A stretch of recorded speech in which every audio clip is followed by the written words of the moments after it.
नमस्कार, मैं किरनेश कुमार। लोकसभा चुनाव के दूसरे चरण में बिहार की 5 लोकसभा सीटों पर 26 अप्रैल को चुनाव होने हैं। इस चरण में बांका, भागलपुर, पूर्णिया, कटिहार और किशनगंज लोकसभा सीटें शामिल है। दूसरे चरण के रण में सभी पार्टियों के बड़े बड़े नेता कूद पड़े हैं। यूं कहिए कि बिहार की सीमांचल को बचाने के लिए एनडीए और महागठबंधन ने एड़ी चोटी का दम लगा दिया है।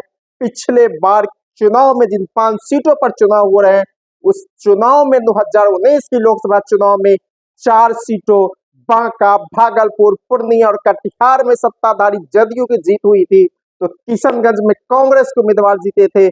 इस बार पूरा पासा पलटने की तैयारी महागठबंधन ने कर दी है। तो नीतीश कुमार को 4 सीट बचाने की बेचैनी दिख रही है नीतीश कुमार के चेहरे पर। नीतीश कुमार अपने रथ को लेकर इन्हीं 5 लोकसभा सीटों के अंदर घूम रहे हैं। तो प्रधानमंत्री नरेंद्र मोदी पूर्णिया में सभा करके लौट चुके हैं। अमित शाह का कटिहार में सभा हो चुकी है। राहुल गांधी भागलपुर में सभा कर चुके हैं। कांग्रेस के राष्ट्रीय अध्यक्ष मल्लिकार्जुन खड़गे की सभा कटिहार और किशनगंज में हो चुके हैं।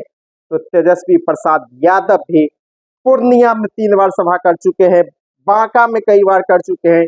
राहुल गांधी के साथ उनकी भागलपुर में सभा हो चुकी है। तो अब दूसरे चरण में पूर्णिया सीट पर त्रिकोणात्मक संघर्ष है।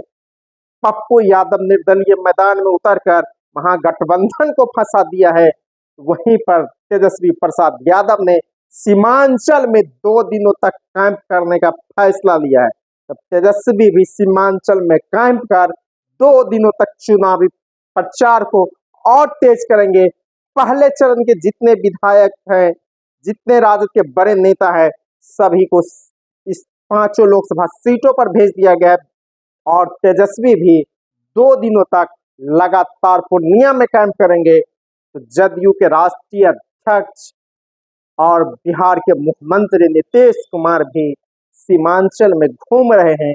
5 लोकसभा सीटों पर उनके कार्यक्रम हो चुके हैं, जबकि रथ लेकर रोड शो भी कर रहे हैं। नीतीश कुमार के पास जहां 4 सीट बचाने की चुनौती है, तो तेजस्वी प्रसाद यादव को इस फेज में भी पहले राउंड के चरण के तरह ही दूसरे चरण में भी सीटें निकालने के पूरे तैयारी करनी होगी। जिस तरह पहले चरण में कहा जाता है कि चारों लोकसभा सीटें गया, औरंगाबाद, नवादा और जमुई राजद के खाते में चली गई है, उसी तरह इस चरण की जिस 5 में से 2 सीटों पर बांका और पूर्णिया में राजद लड़ रहा है, तो इस 2 सीटों को निकालने की चुनौती है। हालांकि बांका की सीट अभी तय हो गया है कि यहाँ से राजद जीत रहा है, लेकिन पूर्णिया में मामला फंसा हुआ है। यहाँ त्रिकोणात्मक मामला है।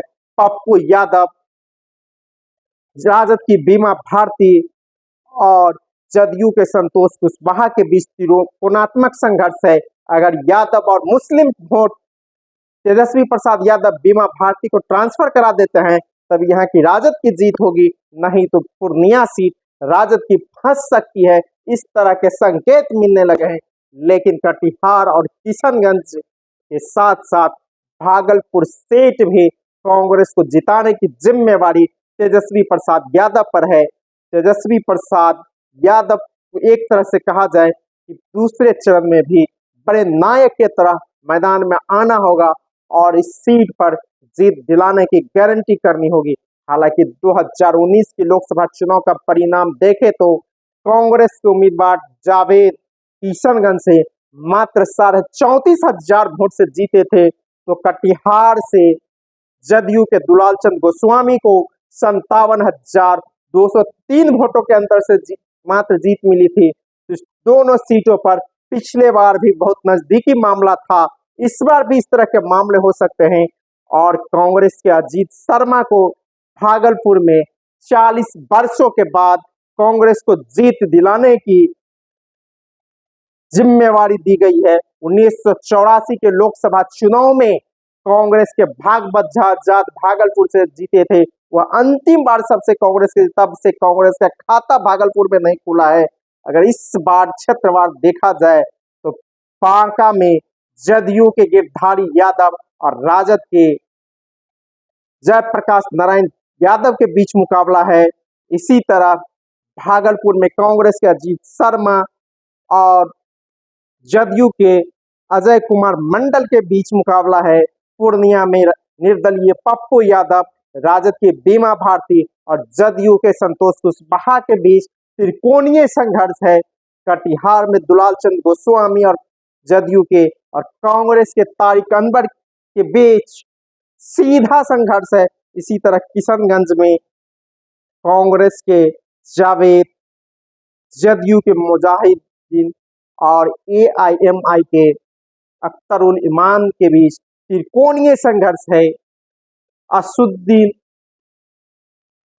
ओवैसी भी किशनगंज में कायम किए हुए हैं। तो यूं कहा जाए दूसरे चरण में सभी बड़े राष्ट्रीय नेता काम कर चुके हैं।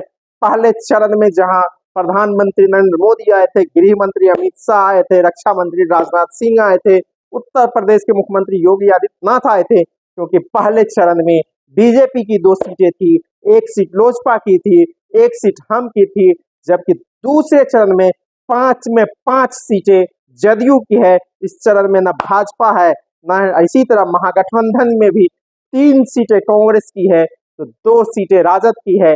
तो कुल मिलाकर दूसरे चरण का रण भी काफी दिलचस्प हो गया है। दोनों गठबंधनों की तरफ से अपनी अपनी सीट बचाने और निकालने की जदोजहद तेज हो गई है। इस लड़ाई को और हवा देने के लिए और संघर्ष को धारदार बनाने के लिए बिहार विधानसभा में प्रतिपक्ष के नेता और बिहार के पूर्व उप मुख्यमंत्री तेजस्वी प्रसाद यादव 2 दिनों तक पूर्णिया में कैंप करने जा रहे हैं। पूर्णिया की लड़ाई एक तरह से जब तेजस्वी वहां कैंप करेंगे तो पप्पू यादव बनाम तेजस्वी यादव की हो जाएगी। साथ ही यहाँ से जदयू के संतोष कुशवाहा भी मैदान में है। तो यहाँ से त्रिकोणात्मक संघर्ष देखने को मिलेंगे। हालांकि तेजस्वी प्रसाद यादव की 20 अप्रैल की एक सभा में पूर्णिया में कम भीड़ जुटी थी। इसके बाद तेजस्वी ने वहां कैंप करने का निर्णय लिया है और अपने बड़े नेताओं सबको झोंक दिया है पूर्णिया में, और पूर्णिया सीट को एक चुनौती के रूप में लिया है। और पप्पू यादव जो चुनौती दे रहे हैं राजद को, इस चुनौती से निपटने की राजद ने भी पूरी तैयारी कर ली है। यह चैनल नया है, आप सब्सक्राइब कीजिए, लाइक कीजिए, शेयर कीजिए। धन्यवाद। मैं किरणेश कुमार।